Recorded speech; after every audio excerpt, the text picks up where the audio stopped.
being in Peru, it touches the inner fibers of being an early explorer. We all came from nomads. Being there and moving and exploring, you feel like an early nomad.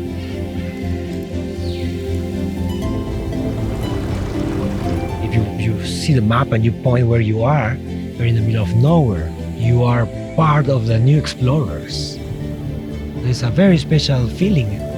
And every step, you don't know what you're going to find, but everything you find is going to be something that will blow your mind in a nice way. Our wildlife, our plants, our archaeological sites, anything can just pop out. You never know. And we get excited when those things happen. That's a Nat Hab moment.